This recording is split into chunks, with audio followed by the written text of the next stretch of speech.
My world was a spreadsheet of ruthless order, until the day I found my nonverbal son comforting a sobbing stranger in his sanctuary. My world runs on a spreadsheet.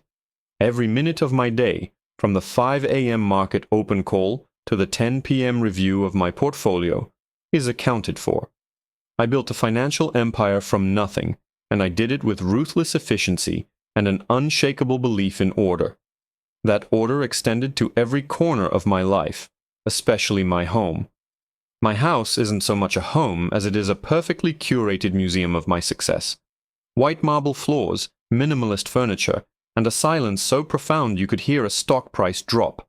The only variable, the only beautiful, chaotic element in my perfectly structured equation is my son, Leo. Leo is 7. He is my entire world, and he is autistic. He's non-verbal, and his world is one of textures, patterns, and sounds that I can't comprehend. After my wife, Eleanor, passed away 3 years ago, it's just been the two of us. She was the one who understood his language of gentle hums and frantic hand flapping. I, on the other hand, communicate in balance sheets and profit margins. I love him with an ache so deep it feels like a physical part of me. But I don't know how to reach him. So, I do what I do best.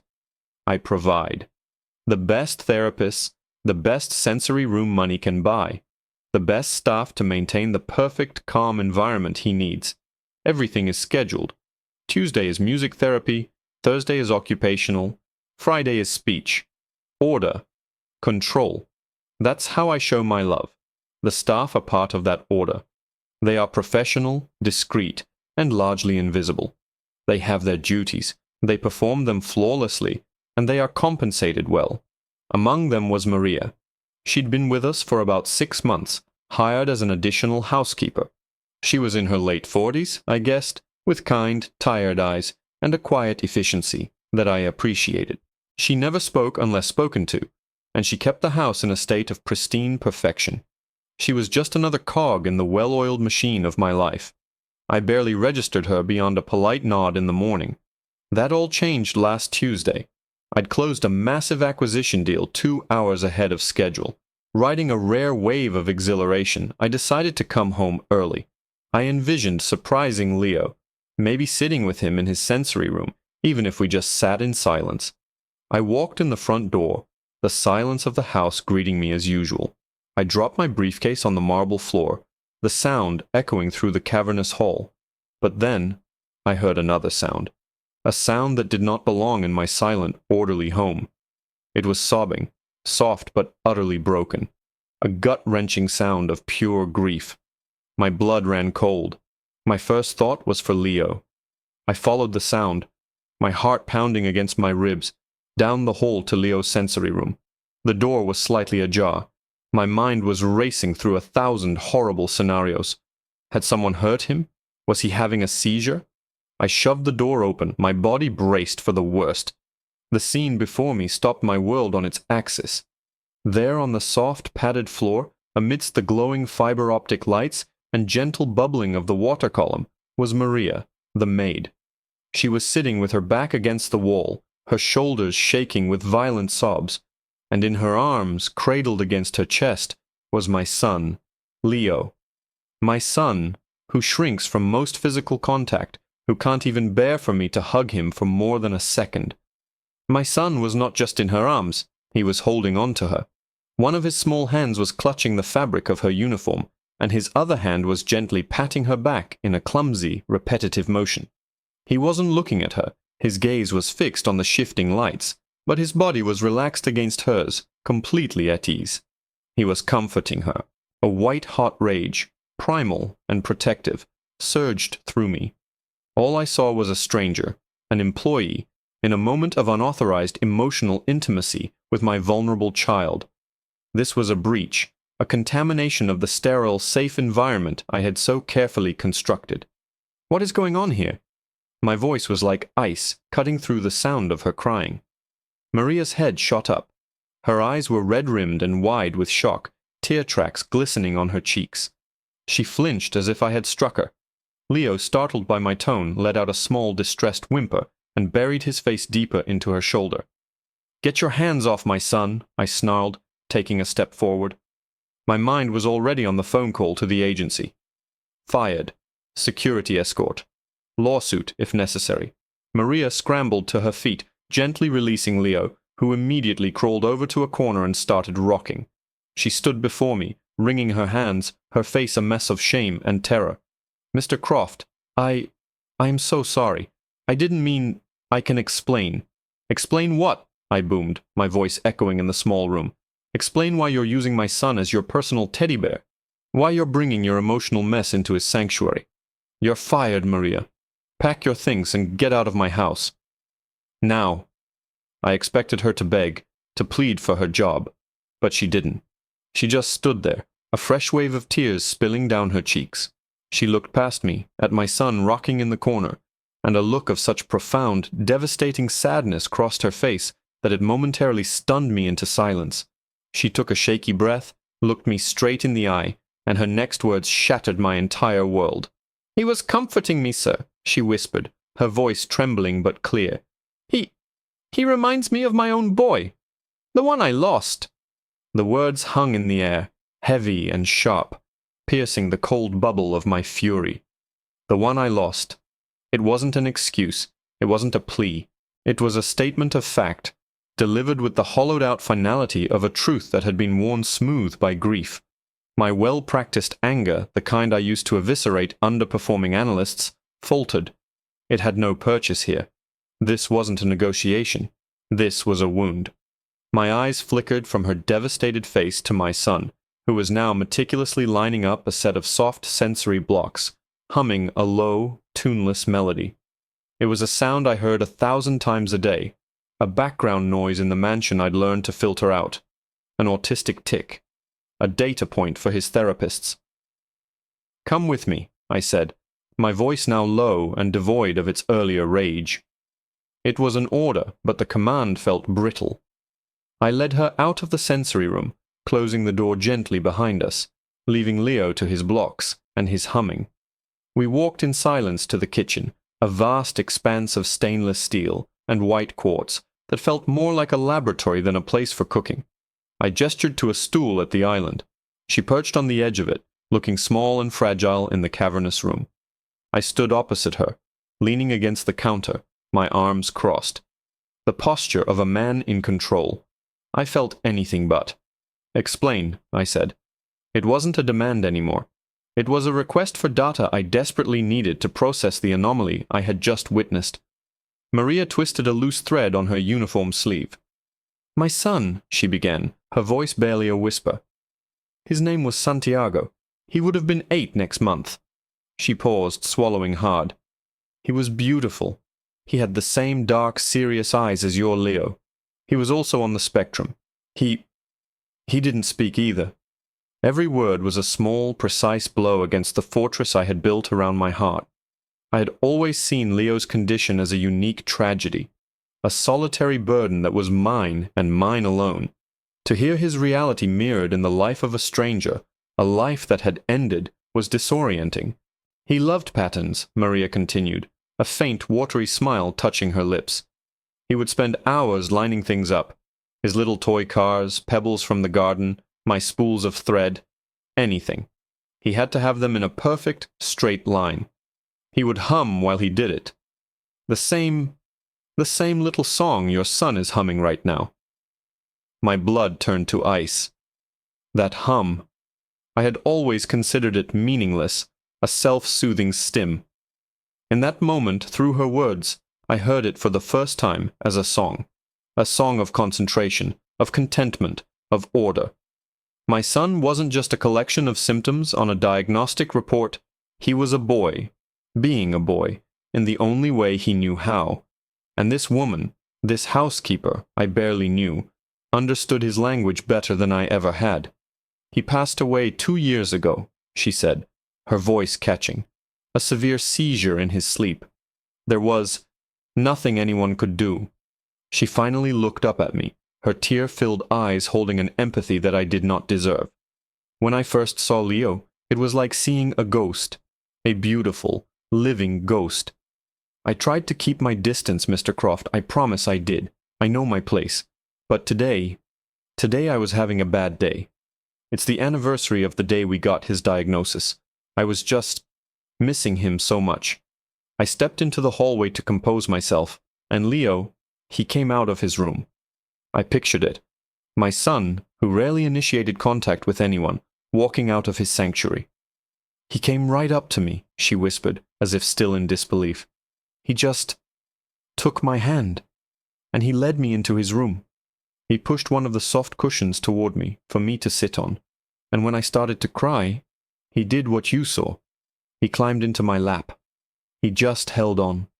A single tear rolled down her cheek and dripped onto the pristine white quartz. He was trying to make me feel better. My Santiago, he used to do that too.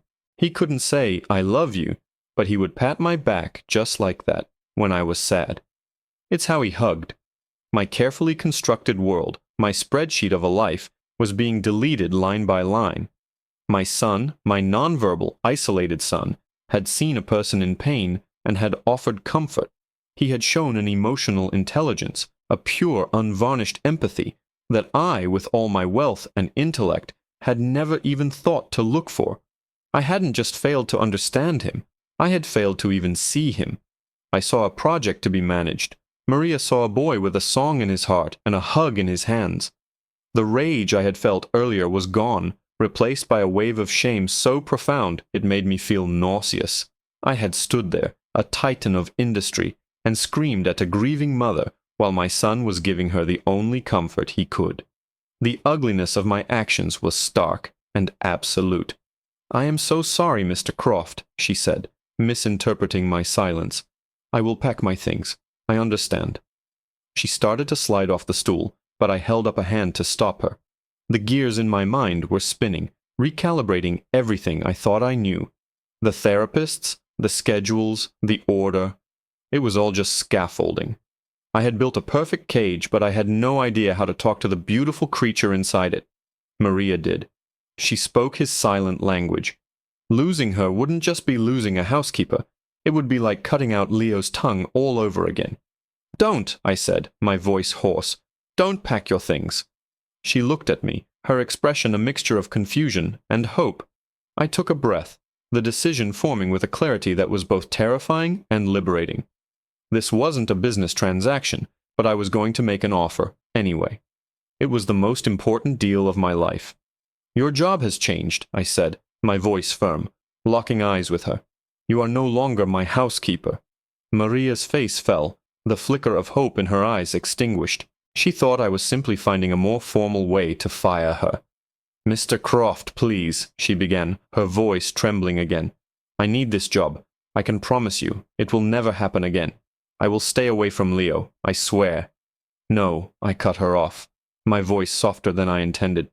"You don't understand. I'm not firing you. I'm promoting you." The confusion returned, deeper this time. She stared at me as if I had suddenly started speaking a foreign language. I walked around the island and pulled out the stool next to her, sitting down. It was the first time I had ever sat at this island, a piece of furniture I had paid a fortune for, but had only ever seen as a design element. For the first time, I felt like I was actually in my own home. "Maria," I said, leaning forward, my voice low and serious. "I spend 10 hours a day mastering the intricacies of global markets. I can predict currency fluctuations and hedge against geopolitical instability. But I can't do the one thing that truly matters. I can't connect with my own son." The admission felt like pulling a tooth, painful and bloody, but necessary. "I provide for him. I protect him. But you understand him. What I just saw in that room. You have a key to a door I've been pounding on for 3 years." I watched her process my words. The fear in her eyes was slowly being replaced by a dawning comprehension. She wasn't just the maid anymore. She was something more, something essential. "I want to hire you," I continued, the plan solidifying in my mind with the speed of a high-frequency trade. "Not as a housekeeper. We have plenty of those. I want to hire you to be Leo's companion, his nanny, his translator." The word felt right. "I want you to teach me, Maria. I want you to teach me how to speak his language. I will triple your salary. You'll have your own room, your own car. Your only job will be Leo." Tears began to stream down her face again, but this time they weren't tears of grief or fear. They were tears of disbelief. "Mr. Croft, I don't have any qualifications. I'm just a mother." "You are the most qualified person on the planet," I said, the conviction in my voice absolute. "All his therapists, with their degrees and their textbooks, they see a patient. You see a person. You see your Santiago. That's not something you can learn in a university." And so began the great recalibration of my life. The spreadsheet was torn up. The rigid schedules were softened. Maria became a fixture in our home, not as an invisible employee, but as a quiet, steady presence. She moved into the guest suite in the West Wing, and slowly, cautiously, she began to bridge the silent chasm between me and my son. The first lesson was humility. She taught me to stop trying to pull Leo into my world, and instead learn to enter his. She showed me that the way he ran his fingers along the grout lines of the marble floor wasn't a meaningless stim, but a way of mapping his environment, of feeling its texture and permanence. The way he covered his ears wasn't a rejection of me, but a defense against the overwhelming hum of the refrigerator or the distant buzz of a light fixture. She taught me the language of the pat, pat, pat on the back. It wasn't just a hug. It was a question, an answer, a greeting, and a comfort, all rolled into one. One evening, after a particularly frustrating day at work, I came home tense and agitated. Leo was in the living room, lining up his colored blocks. I sat on the floor a few feet away, sighing heavily. He stopped what he was doing, looked at me for a long moment, then crawled over. He placed a small hand on my back and began to pat, a slow rhythmic beat. Pat, pat, pat. It was his version of, "Are you okay?" Tears pricked my eyes. I looked over at Maria, who stood in the doorway, a gentle smile on her face. I knew what to do. I turned and patted his back in return. Pat, pat, pat. "I'm okay. Thank you." Azei? It was the first real conversation I'd ever had with my son. Under Maria's guidance, my sterile museum of a house slowly started to feel like a home. There were now colorful, chewable toys left on the expensive rug. A small padded trampoline appeared in a corner of the vast living room. We ate dinner together at the kitchen island, the three of us. Maria would prepare simple meals, and sometimes Leo would even sit with us for a few minutes, tolerating the smell of the food and the sound of our quiet conversation before retreating to his own world. It was progress. It was a miracle. One afternoon, about a month into our new arrangement, Maria approached me. She looked nervous, twisting the corner of her apron in her hands. "Mr. Croft," she said, "can I ask you something?" "Of course, Maria. And please call me Robert." She hesitated. "It's about Leo's mother, Eleanor." My heart seized. I never spoke about Eleanor. Her memory was locked away in a vault, too precious and too painful to touch. The staff knew she was not to be mentioned. "I was just going through some of the old photo albums in the library. Leo led me to them. He was pointing at a picture." I stiffened. "And?" "It was a picture of her. She was at a playground, and she was with a little boy. Not Leo. Another boy. And Mr. Croft. He looked just like Santiago. He was lining up rocks on a bench. And Eleanor, she was doing a pat, pat, pat on his back." She looked at me, her eyes wide with a question she was almost afraid to ask. "Who was that boy, Robert?" My blood ran cold. The photo album. I had forgotten all about it. It was from before Leo. Before everything. The picture was of Eleanor, yes, but she wasn't just at a playground. She was volunteering. And the little boy was a child from her sister's support group.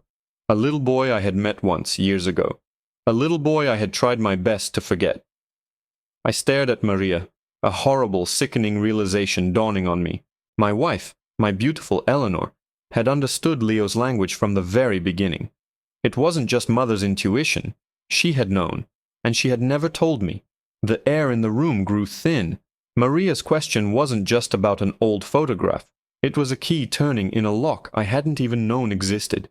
"His name was Daniel," I said, my voice hollow. "He was my nephew, my sister's son. I pushed away from the kitchen island and walked numbly towards the library, Maria following quietly behind me. The photo album was still open on the mahogany table where she'd left it. There was Eleanor, her smile so radiant it hurt to look at, her hand resting on the back of a small dark-haired boy who was laser-focused on his row of rocks. Daniel. He had been diagnosed with severe autism when he was 3. My sister Sarah had been devastated, and I, in my arrogant ignorance back then, had been ashamed. I saw his condition as a flaw in the family line, a genetic miscalculation. I kept my distance, offered money instead of support, and treated my sister's struggle as an inconvenience. Eleanor, however, had done the opposite. She had dived headfirst into Daniel's world. She volunteered at his special school. She attended every support group meeting with Sarah. She learned everything she could. She had learned his language. The pat-pat-pat wasn't just Santiago's hug or Leo's hug. It was a language shared by these silent, beautiful boys.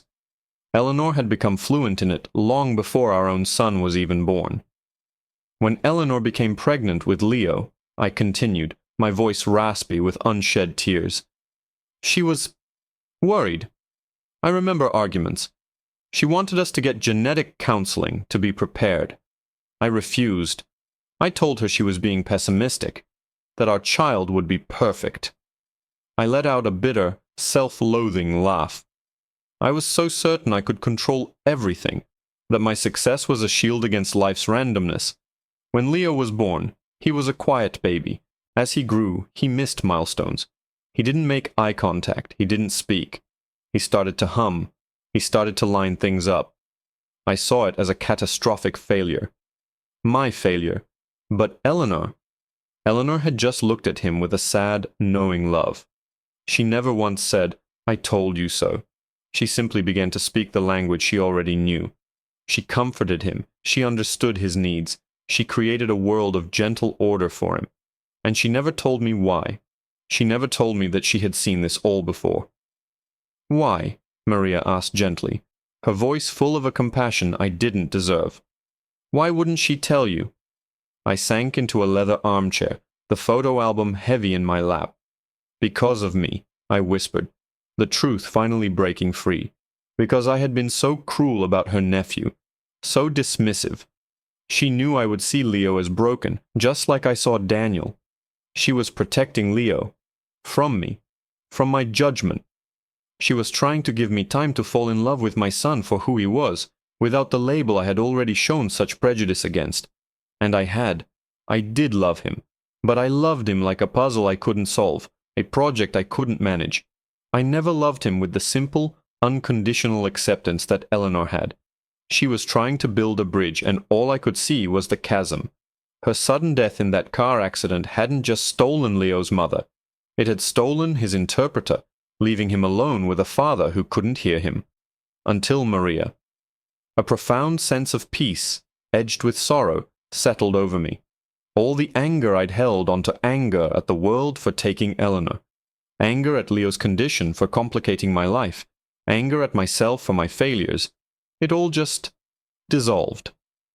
It was replaced by a deep, aching understanding. Eleanor hadn't been keeping a secret from me. She had been giving me a gift, the gift of time. "Thank you, Maria," I said, looking up at her. She was more than an employee, more than a teacher. She was a kindred spirit, another parent who understood the unique heartbreak and fierce love that came with raising a child like ours. "You didn't just give my son a voice. You gave my wife one too. You let me finally hear what she was trying to tell me all along." From that day on, everything truly changed. I didn't just soften the schedules. I started participating in them. I sat on the floor during therapy sessions, learning the techniques myself instead of just reading the reports. I learned to distinguish Leo's hum of contentment from his hum of anxiety. I discovered that he loved the smell of old books in the library and the feeling of smooth, cool marble under his bare feet. I learned that he found the bubbles in sparkling water endlessly fascinating. I reconnected with my sister, Sarah. I called her, and for the first time apologized. I apologized for my arrogance, my ignorance, my cruelty. I told her about Leo, about Eleanor, about everything. She cried, and I cried, and a wound that had festered for a decade finally began to heal. She and Daniel started coming over for visits. Watching Leo and Daniel exist in the same space was incredible. They didn't play together in a traditional sense, but they understood each other. They would sit side by side, each lining up their own set of toys, humming their own songs, perfectly content in their shared, silent world. My house is no longer a silent museum. It's filled with the sound of humming, the thud of the small trampoline, and sometimes the quiet laughter of Maria and me as we watch our boys. My world no longer runs on a spreadsheet. It runs on a new kind of schedule. Leo's schedule. His needs, his comforts, his joys. I'm no longer just his provider. I'm his dad. Maria didn't just teach me her son's language. She taught me my own. I found my son, I understood my wife, and in the process I finally found myself. All because I caught my maid crying, and for the first time in my life, I was wise enough to stop and listen to her story.